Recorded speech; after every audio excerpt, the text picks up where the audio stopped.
Mula kay PHTV, ang sabi rito sa title, political advisor ng CCP, China Communist Party ata yan. Pinagsabihan si Xi Jinping na manahimik na lang para makaiwas ang China sa gulo. Mas mabuti pa nga talaga manahimik na lang siya mga tol. Kung ano-ano kasing utos niya 'di ba? Kung ano-ano mga sinasabi niya mapapasama buong bansa nila no. So ito panoorin natin mula kay PHTV mga kapatid no. Nakalagay po ang link sa ibaba. At syempre kung bago ka pa lamang dito, huwag mo kalimutan mag-subscribe mga kapatid kung trip mo yung mga ganitong klaseng commentary and reaction video. Panoorin na natin 'to.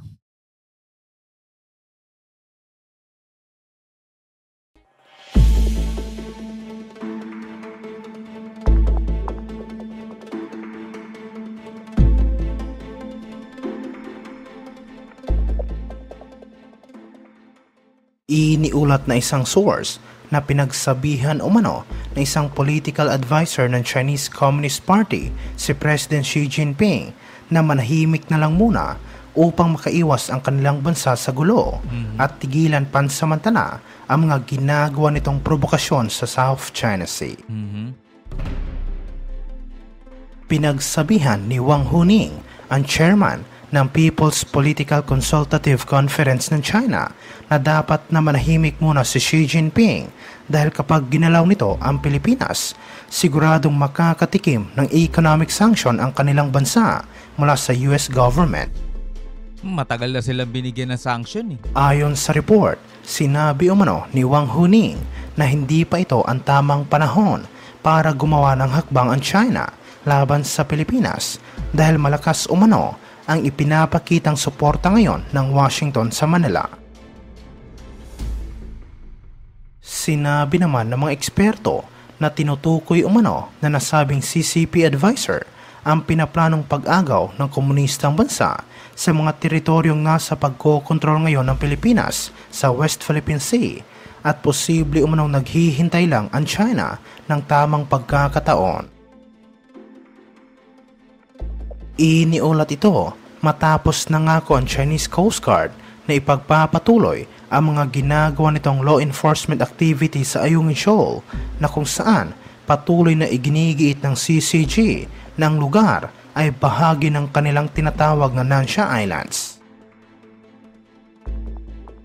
Sa isang pahayag na ibinahagi ng Chinese Embassy sa Manila, sinabi ni Ganyo, ang tagapagsalita ng Chinese Coast Guard, na 2 supply ship at 2 Coast Guard vessel mula sa Pilipinas ang iligal na pumasok sa Renai Reef nang walang pahintulot mula sa gobyerno ng China. Sinabi niya na mahigpit na binalaan ng Chinese Coast Guard ang mga barko ng Pilipinas sa Renai Reef alinsunod sa batas at agad umanong sinubaybayan, sinundan at hinarang ng mga barko ng CCG ang mga ito.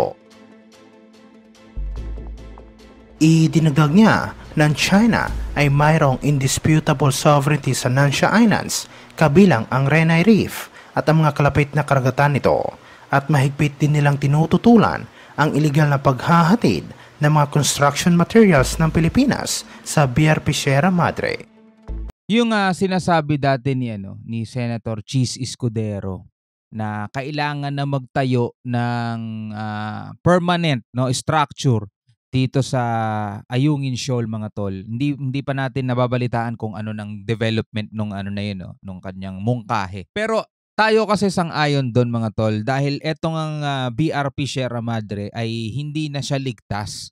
No, kumbaga sa isang building malapit tong mag-collapse kasi unang-una mga tol bakal yan 'di ba? Nasa gitna ng dagat. Kakalawangin talaga yan dahil napakaalat ng tubig dagat mga tol. Kakalawangin talaga yan. Ilang dekada na yan dyan. 2 dekada na ata nandiyan yan, di ba? So kailangan talaga sa lalong madaling panahon is makapagpatayo na dyan ng tawag dito, ng structure.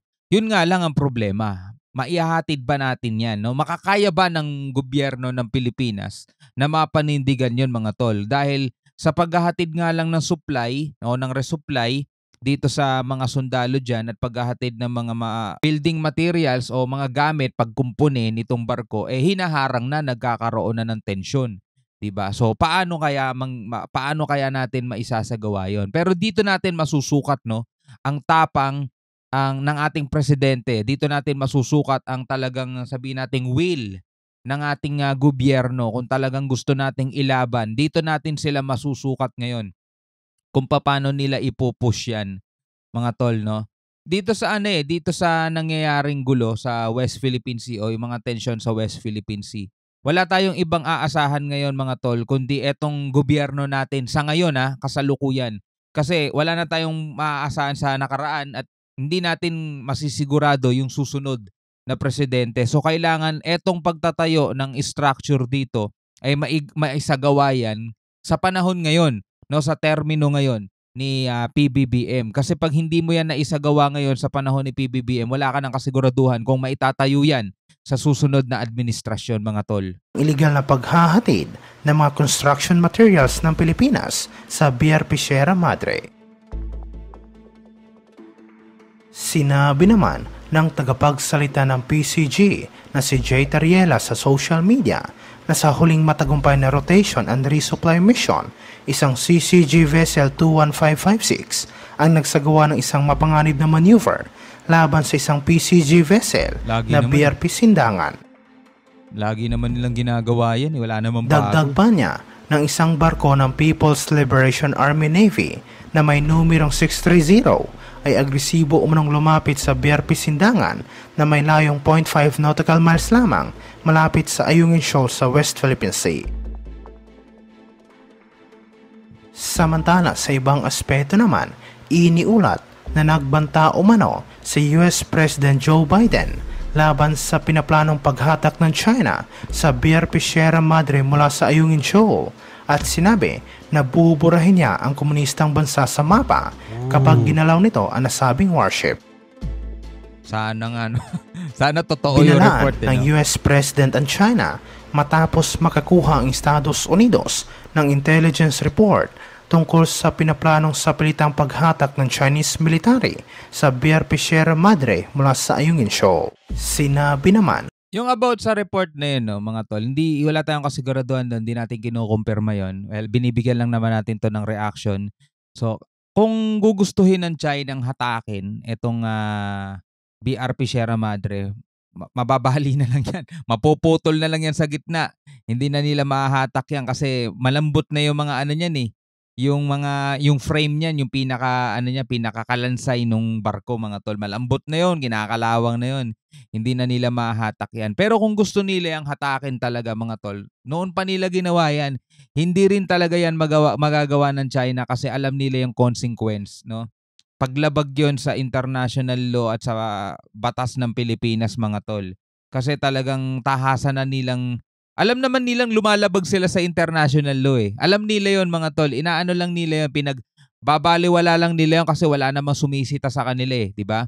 Kahit ikaw minsan alam mong lumalabag ka sa batas pero since nga walang sumisita sa'yo, todo tawid ka pa rin, todo tapon ka pa rin ng candy, balat ng candy. Di ba alam mo yung mga ganun mga bagay? Guilty ang karamihan sa mga ganun. Yung mga simpleng batas lang na ganun, no? Minsan kapag nagdadrive ka ng motor, alam mo ng no U-turn pero nag-U-turn ka pa rin. No left turn, nag-left turn ka pa rin. One way pero nag-one way. Alam mo nang bawal walang helmet pero wala ka pa ring helmet. Mga ganun mga bagay kasi pag walang sumisita talagang paulit-ulit mo lang gagawin eh. So alam din ng China yan na nilalabag nila yung international law. Alam nilang meron ng arbitral ruling pero binabaliwala lang nila yun kasi wala namang sumisita sa kanila. So nagpapakita pa rin sila ng lakas nila. Pero hindi sila aabot doon sa point na talagang hihilahin na nila yung BRP Sierra Madre. Hindi nila magagawa yon, mga tol. Alam nila yung consequence, no? Talagang matindi ang magiging nila diyan, kaparusahan nila pag ginawa nila yon. Ni US Defense Secretary Lloyd Austin na sakop na Mutual Defense Treaty ang BRP Sierra Madre at kapag ginalaw ng Chinese military ang nasabing barko, siguradong magkakagulo umano sa Indo-Pacific region.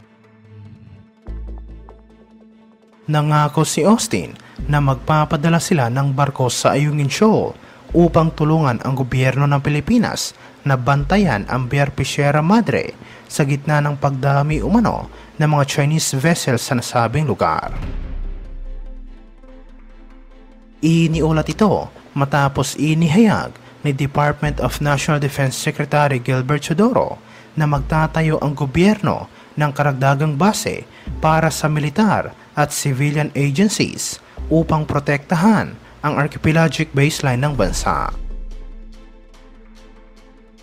Sinabi ni Teodoro na hindi pa nila tukoy ang mga lokasyon ng pagtatayuan ng mga bagong base, ngunit inatasan niya ang Armed Forces of the Philippines na itayo ang mga ito sa dulo ng mga archipelagic baseline ng bansa. Ayon kay Teodoro, na mga base ay magiging Joint Coast Guard, Philippine Navy o Philippine Air Force at civilian sites dahil kailangan umanong protektahan ng AFP ang ating mga baseline at ang planning at groundwork para sa karagdagang mga base ay magsisimula sa susunod na taon. Alright, so hindi natin kasing yaman ang China, mga tol. Pero sana dito sa administrasyong to is magawa natin lahat yung mga dapat nating gawin. Mapalakas pa yung ating hukbo, mapalakas pa yung assets ng PCG, 'di ba? Madagdagan pa 'yan. At sana sa administrasyon na to hanggang 2028 pa, mga tol, ay makapagtayo na rin tayo diyan ng mga permanent outpost, mga permanent na structure dito sa palibot ng ating West Philippine Sea.